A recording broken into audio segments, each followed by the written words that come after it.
أتيت وقد توزعت الهدايا وحملت الرحال على المطايا. الحمد لله وكفى وسلام على عباده الذين اصطفى. أما بعد فأعوذ بالله من الشيطان الرجيم. بسم الله الرحمن الرحيم. فلا تعلم نفس ما أخفي لهم من قرة أعين جزاء بما كانوا يعملون. قال رسول الله صلى الله تعالى عليه وآله وسلم إن الله يحب العبد التقي الغني الخفي. আল্লাহ তাআলা বলেন, ফালা তা'লামু নাফসুম মা উখফিয়া লাহুম মিন কুররাতি আয়ুন।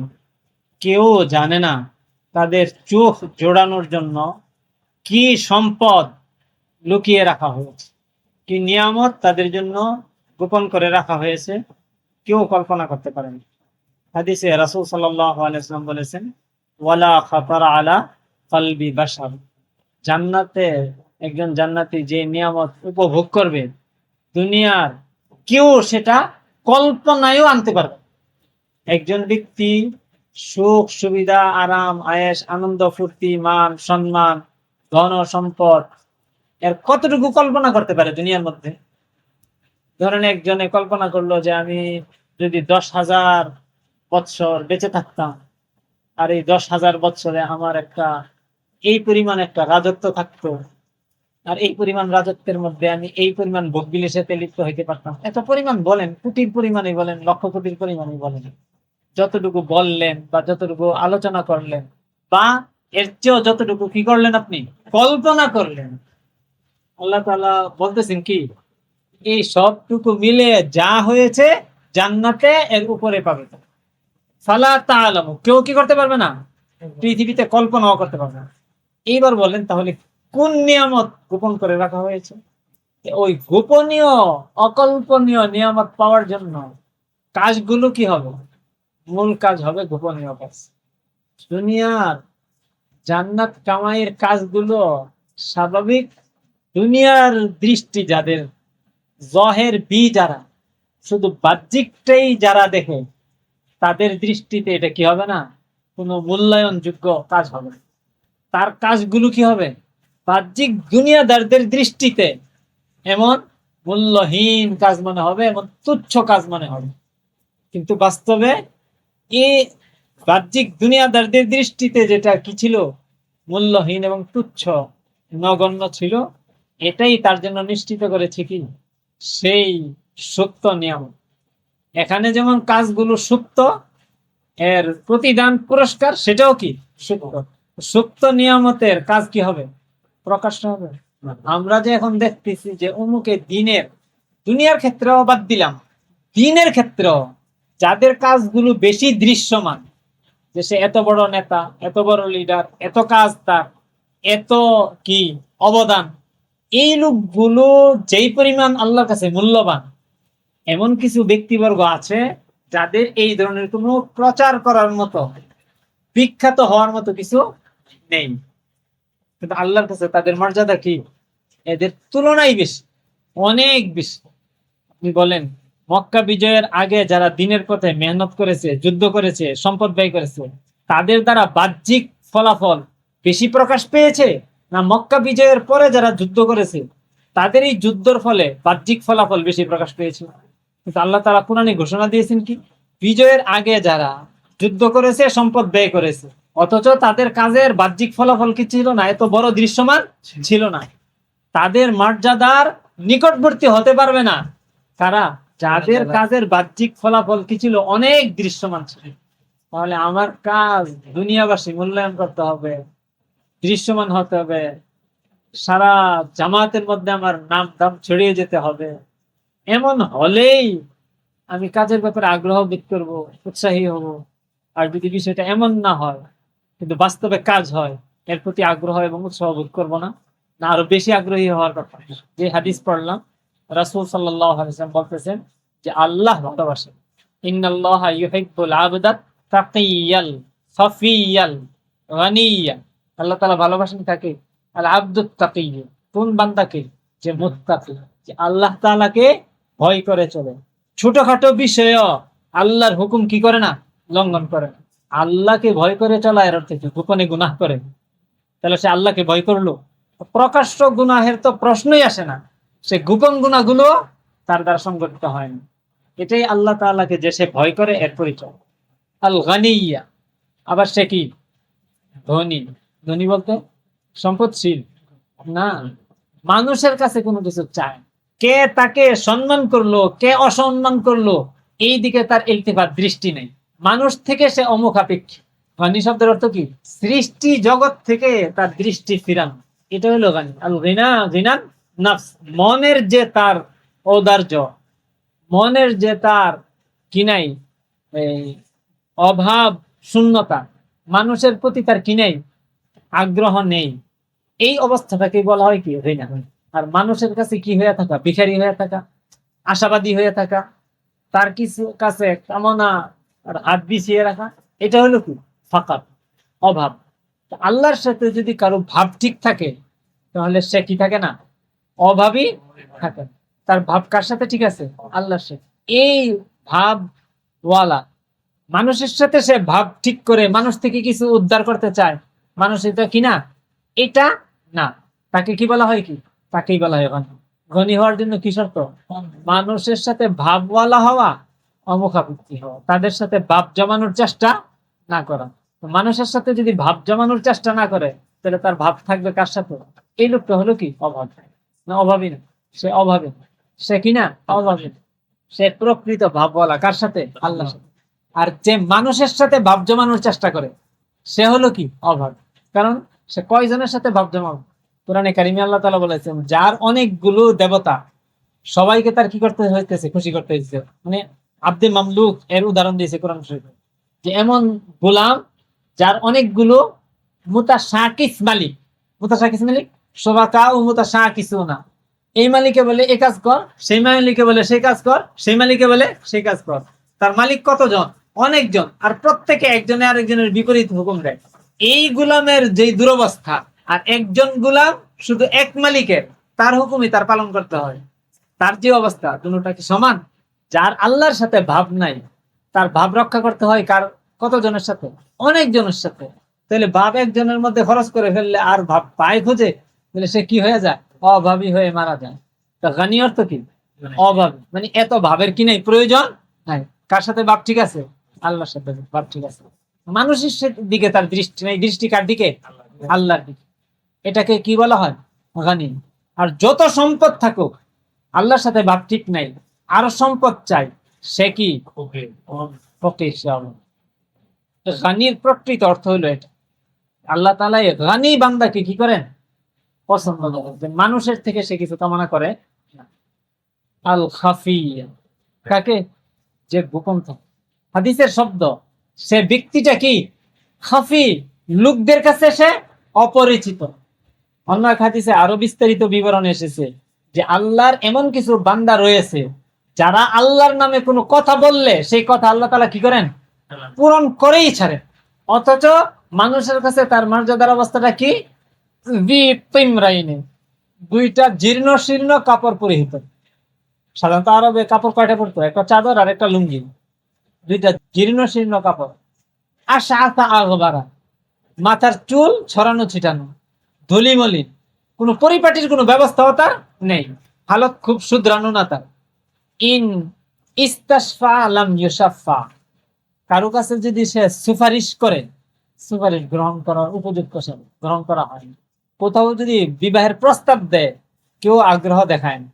কোনো মাজলিসে যদি উপস্থিত থাকে, কেউ তার জন্য জায়গা ছেড়ে দেয়, জিজ্ঞেস করে না তোমার কি রায়।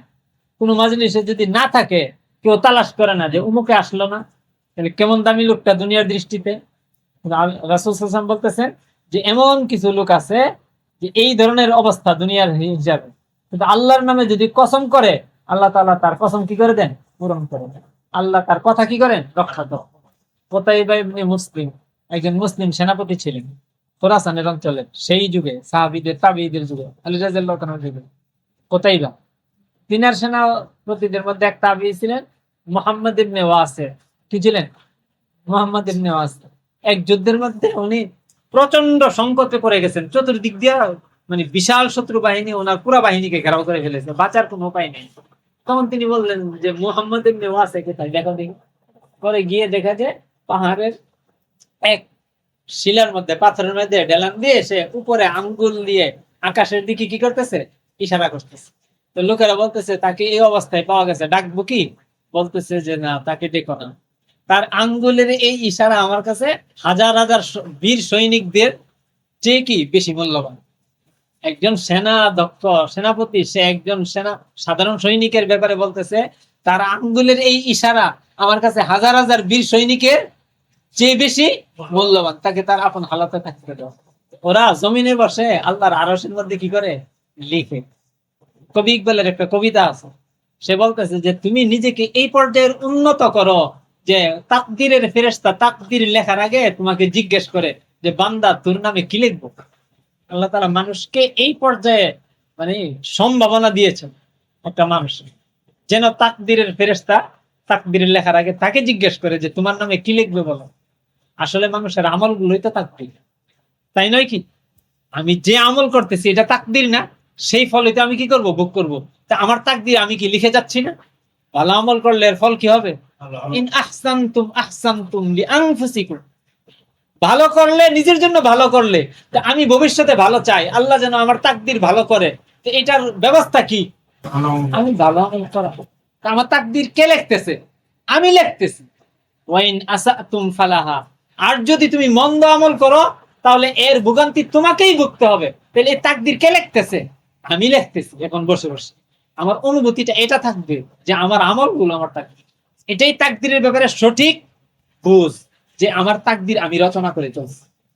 যে বান্দা এমন অবস্থান করতেছিস, এখানে জমিনে বসে অনেকে আছে তার কাজের বাহ্যত কোনো কি নেই, দৃশ্যমান প্রভাব নেই, কিন্তু এমন সুদূর প্রসারী প্রভাব আছে যে সেটা পুরা পৃথিবীকে সে কি করতেছে, নাড়া দিচ্ছে। এই ক্ষেত্রে দুইটা উদাহরণ বলবো। আবুল হাসান আলী মিয়া নদভী রাহিমাহুল্লাহ একটা ঘটনা লিখেছে।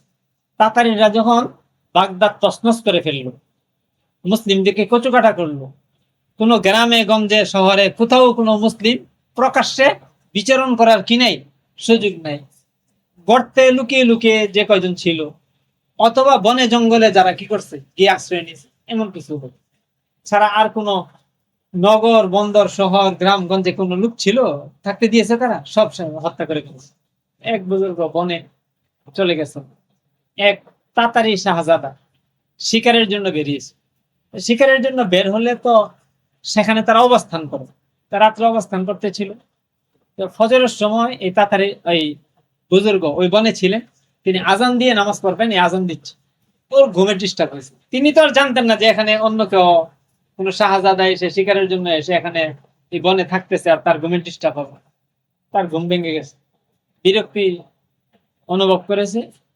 তখন লোকদেরকে বলছে যে কে দেখো দেখি আমার এই ঘুম ভাঙ্গাইল, এই বেয়াদবটা কে, ধরে নিয়ে আসলো। সে তো আর আজান বুঝে না, চিৎকার তো বুঝেছে। ধরে নিয়ে আসার পরে ধমকেশ্বরে ওই শাহজাদা বলতেছিল, আমার কুকুরটা ভালো না তুই ভালো? আমার ঘুমের সময় আমার এই কুকুরও তো কি করে না, চিৎকার করে আমাকে ডিস্টার্ব করে। তিনি বলেছেন আমি যদি ইমানের সাথে মরতে পারি তাহলে আমি এই কুকুরের চেয়ে ভালো, আর যদি ইমানের সাথে আমি মরতে না পারি তাহলে আমি এই কুকুরের চেয়ে ভালো। সে কি এই জবাব শোনার জন্য প্রশ্ন করেছিল? কিন্তু আল্লাহওয়ালাদের তার দিলের অভিব্যক্তি এটা এইভাবেই আল্লাহ তাআলা কারো দিলের ভিতরে গেঁথে দেয়। এই উত্তরটাই তার দিলের ভিতরে লেগে গেছে যে কি এমন বিষয় যে একটা মানুষকে কুকুরের চেয়ে খারাপ বানিয়ে ফেলে। ওনার দ্বারা সে প্রভাবিত হয়েছে, ছেড়ে দিয়েছে, বলেছে যাও, আমি কি পাবো, এক সময় ক্ষমতায় অধিষ্ঠিত হব, সেই সময় তোমার কাছে এসো, আমি তোমার পুরা বিবরণ কি করব, শুনবো, তোমার ইসলাম সম্পর্কে জানবো। তিনি চলে গিয়েছেন। ওনার মৃত্যুর সময় যখন সময় ঘনিয়ে আসলো, তখন ছেলেকে ডেকে বলছেন যে ওই বাদশাহ আমার সাথে একটা ওয়াদা করেছিল, আমার তো আর সুযোগ হলো না, তুমি তাকে দিয়ে মৃত্যুর সময়, মৃত্যুর পূর্ব মুহূর্তে বাদশাকে বলো যে আমি কুকুরের চেয়ে কি ছিলাম, ভালো ছিলাম। ওই তার কি আর এই ঘটনা মনে আছে? রাজা হওয়ার পরে সে নিজের জীবন পরিচালনা করতেছে, নিজের জীবন নিয়ে চলতেছে।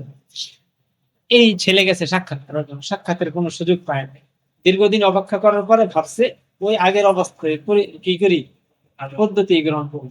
একদিন ফজরের সময় ওই রাজমহলের সামনে তিনি কি করছেন, আজান দিচ্ছেন। আজান দেওয়ার পরে তো বিরক্তই হবে, সে কি তার ওই ঘটনা পুরো মনে আছে, ধরে নিয়েছে। ধরে নেওয়ার পরে তারপরে সে বাপের পক্ষ থেকে এই পয়গাম পৌঁছাইছে যে আমি হইলাম ওই লোকের সন্তান যেই লোককে আপনি একদিন ধরে এনেছিলেন এবং এই প্রশ্ন করেছিলেন।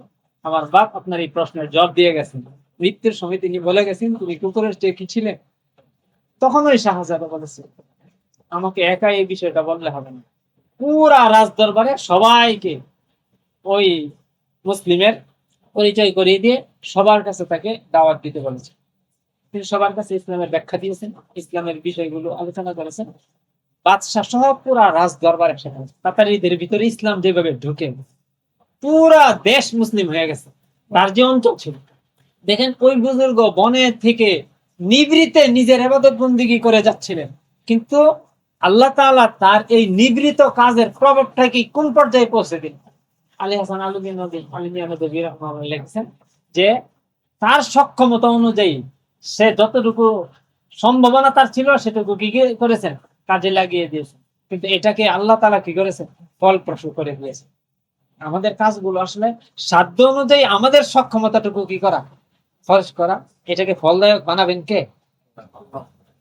যত গোপনীয় ভাবে করা হবে এটা শক্তিটা তত কি হবে, বেশি হবে। যেই বিষয় যত গোপন হয় এটা শক্তি কি হয়, তত বেশি হবে। এটার হাদিস থেকে আরেকটা উদাহরণ আছে, সেটা সুযোগ হলে পরে বলি। এর আগে আরেকটা ঘটনা বলি। ইংরেজদের যখন এই দেশের শাসন ছিল, ব্রিটেনের শাসন যখন এই দেশে ছিল, তারা তাদের খ্রিস্ট ধর্ম প্রচার করার জন্য হাজার হাজার পাদ্রী এই দেশে ছড়িয়ে দিয়েছে।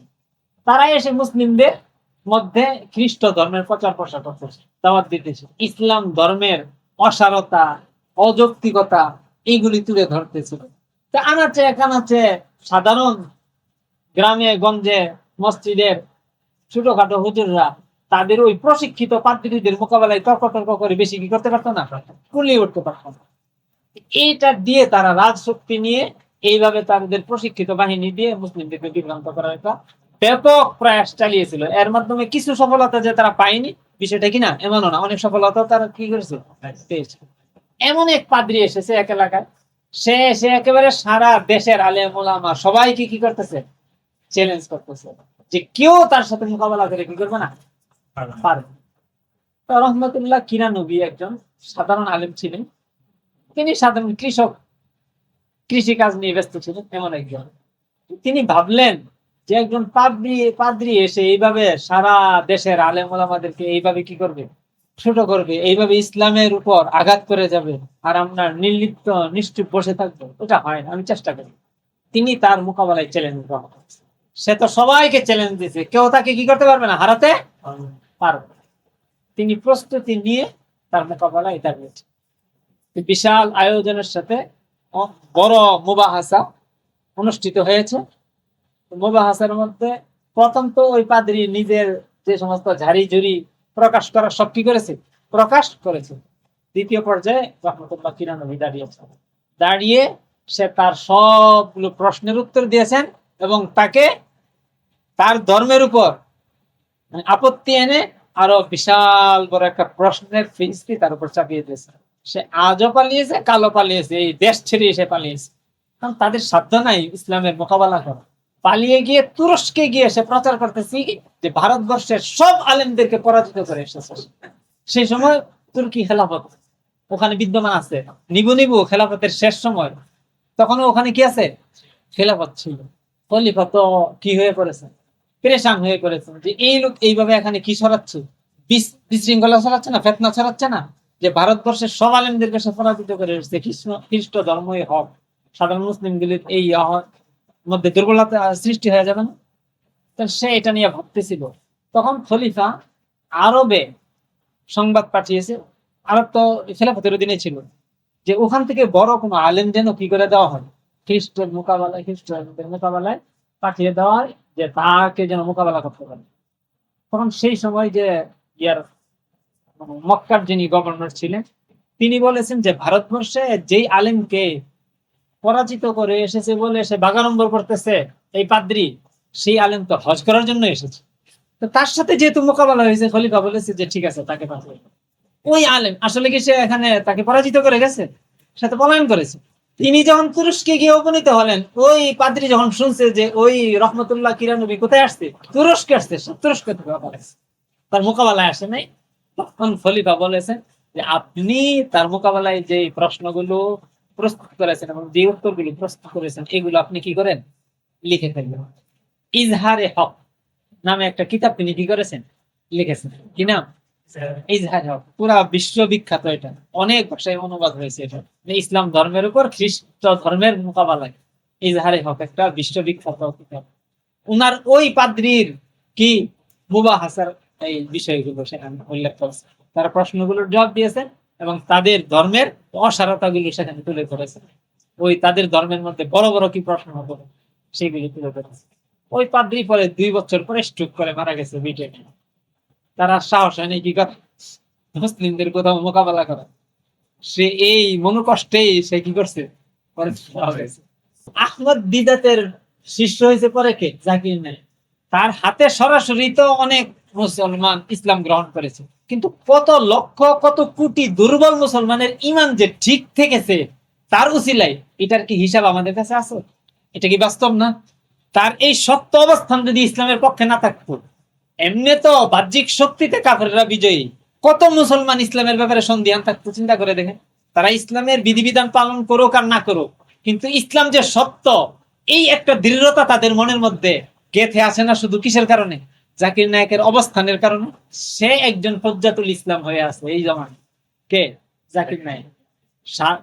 আলেম ওলামাদের কাছে না হোক, কিন্তু সাধারণ মুসলিম জনসাধারণের কাছে সে একটা দলিল হয়ে আছে, যে তার মোকাবেলায় প্রশ্ন করে কোনো খ্রিস্টান, কোনো হিন্দু, কোনো বৌদ্ধ, অন্য কোনো ধর্মের অনুসারী কি করতে পারে না, টিকতে পারে না। ইসলামের বিধানই কি হয়, প্রতিষ্ঠিত হয়, জয় হয়, মুসলিমদেরই জয়। এই যে তার একটা অবস্থান, এটা কত লক্ষ কত কোটি মানুষের ইসলামকে হেফাজত করতেছে, ইমানকে হেফাজত করতেছে, দিনের পথে হয়ে গেছে। কিন্তু চেষ্টাটা শুরু হয়েছে থেকে, এর মূল উৎসটা কোথায়?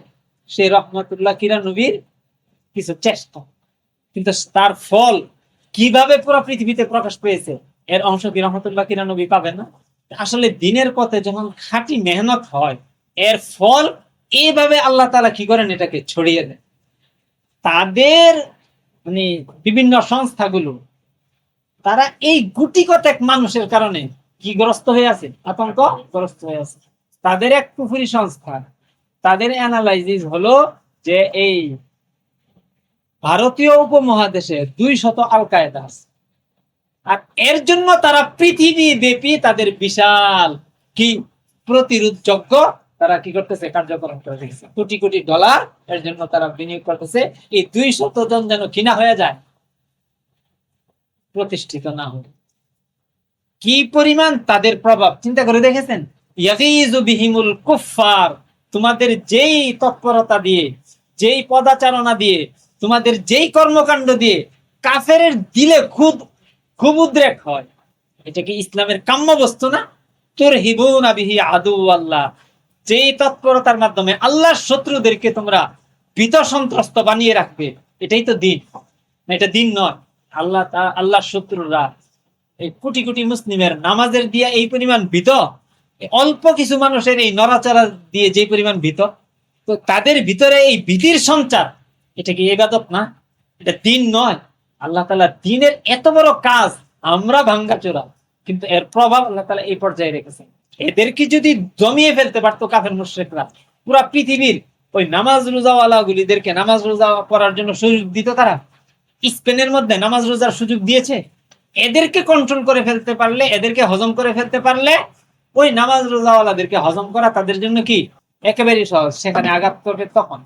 তাহলে এরা সবগুলোকে, এই গোপন তৎপরতাওয়ালারা এই সবাইকে হেফাজত করতেছে না? সবাইকে কি করতেছে? তারা হেফাজত করতেছে। তারা সেই কাজগুলো আঞ্জাম সরাসরি নিজেরা না দিয়েও সে কাজগুলোর ফল হাসরের মাঠে কি করবে? ইনশাআল্লাহ পেয়ে যাবে। এখানে যদি সে সঠিক থাকতে পারে, এই তৎপরতা চালু থাকা এটা জরুরি না? জরুরি। যাদের মাধ্যমে আল্লাহ চালু রাখতেছেন তারাও মর্যাদাবান, তারাও কি মর্যাদা। আরশ বহনকারী ফেরেশতারা, তারা আরশ বহন করতেছে, তো মর্যাদা কত বড়। ওয়াহমিলু আরশা রাব্বিকা ফাওকাহুম ইয়াওমাইযিন সামানিয়া। কিয়ামতের দিন আরশ বহন করবে 8 জন, বাকি স্বাভাবিক সময়ে আরশ বহন করতেছে 4 জন। তাদের মনের মধ্যে এক সময় একটা ভাব উদ্রেক হলো, আমরা তো বিশাল গুরুত্বপূর্ণ কাজ আঞ্জাম দিতেছি, আরশ বহন করতেছি।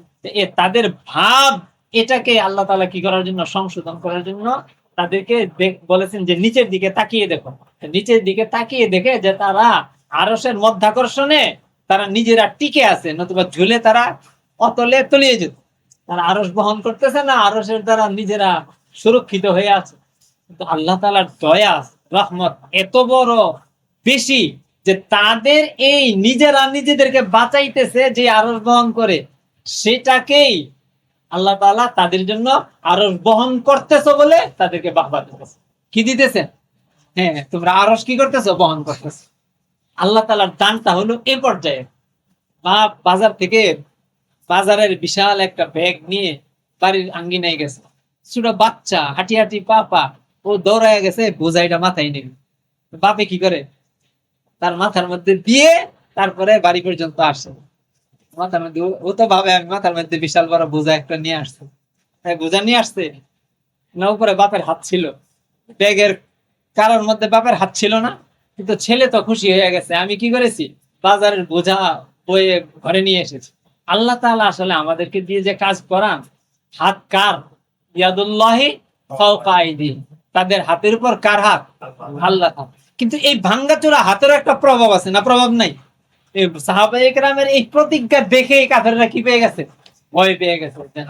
ওরা 1400 নিরস্ত্র, কিন্তু এদের অবস্থা হলো এটা, একজনও যদি মরতে রাজি হয় তাহলে একজনকে নিয়ে তো মরবে।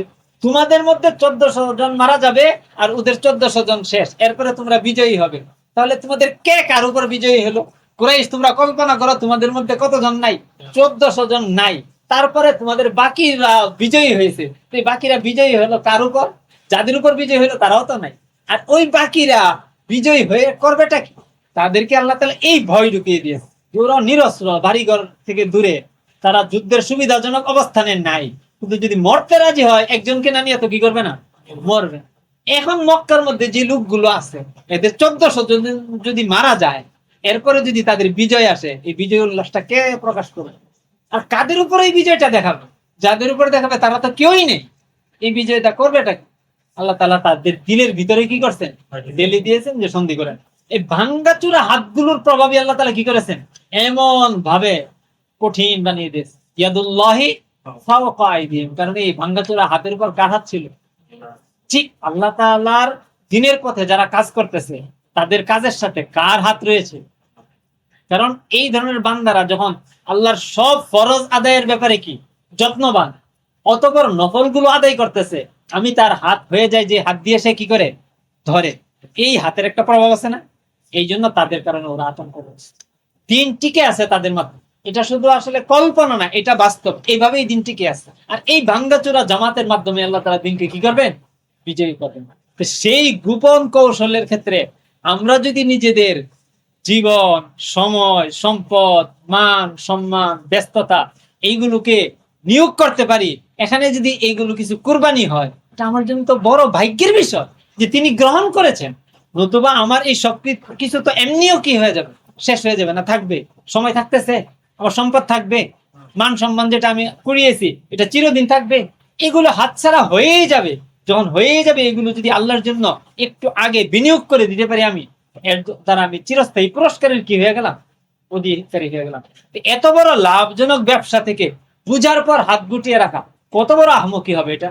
যারা বুঝতেছে না তাদের আহমকিটা, আর যারা বুঝেছে তাদের আহমকিটা সমান হবে এখানে?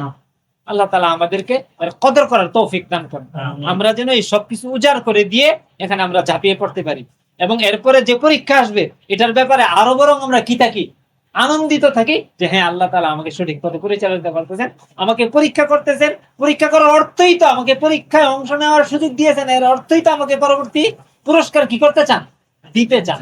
যাকে পুরস্কার দিতে চাবে না, যে চাকরির উপযোগী না, তাকে পরীক্ষা নিবে, পরীক্ষার অংশগ্রহণ করতে দিবে? এই পরীক্ষায় অংশগ্রহণ করতে দেওয়াটাই তো তার জন্য একটা নিয়ামত। আমি কেন এই পরীক্ষার কারণে বিচলিত হচ্ছি? এই কষ্টের কারণে আমি হাই হতাশ করতেছি। এবং এটাই তো আমার একটা প্রাপ্তি, নগদ প্রাপ্তি, যে আল্লাহর পথে আমার কি হচ্ছে? কুরবানি হচ্ছে। এটাই তো আমার কামিয়াবি। আল্লাহ তাআলা আমাদেরকে সেই উপলব্ধি দান করুন। এই পরীক্ষাগুলোকে আমাদের নিজেদের সফলতা এবং কামিয়াবি ভাবার তৌফিক দান করো। সাহাবায়ে কেরামের অবস্থা এটা ছিল, ফুস্তু রাব্বিল কাবা, এটা কি? এরই অভিব্যক্তি যে সে মৃত্যুবরণ করতেছে আর এটাকে নিজের কি বলতেছে? সফলতা বলতেছে। দুনিয়ার এই বন্ধন থেকে আমাদেরকে মুক্ত হতেই হবে। এখন যদি আল্লাহর পথে জীবন বিসর্জনের মাধ্যমে মুক্ত হওয়া যায়, এটা কত বড় স্বাধীনতা, কত বড় সফলতা।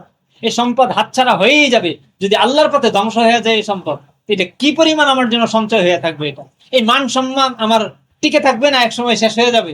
এটা যদি আল্লাহর পথে কোরবানি দিতে পারি আমি, এটা কি পরিমাণ প্রাপ্তি হয়ে থাকবে আমার। এই কোরবানিটা বুঝার তৌফিক আল্লাহ তাআলা আমাদেরকে দান করেন এবং এই পথে আমাদেরকে দৃঢ়তা দান করেন। এই ছোটখাটো মেহনত গুলোকে যেন আমরা অবহেলা না করি। হ্যাঁ, এখানে আমি আরো কতটুকু অগ্রসর হতে পারি, আরো কিভাবে বেশি তৎপর হতে পারি, এই জন্য আমি সচেষ্ট, এটাকে আমি মূল্যায়ন করি। যদি আমি মূল্যায়ন করতে পারি, আল্লাহ তাআলা আমাকে মূল্যায়ন করেন। আমি যদি এটাকে বেদামি মনে করি, আমি আল্লাহর কাছেও কি পাবো না? দাম পাবো। এটা দামি বস্তু, কিন্তু কেউ যদি এটাকে দাম দিতে পারে, সে কি হবে? দামি হবে। দিন আসলে আল্লাহ তাআলার কাছে দামি বস্তু। কেউ যদি এটাকে মূল্যায়ন করতে পারে, সে আল্লাহর কাছে মূল্যবান হয়ে যায়। আল্লাহ তাআলা আমাদেরকে তৌফিক দান করুন। সুবহানাল্লাহি ওয়া বিহামদিহি।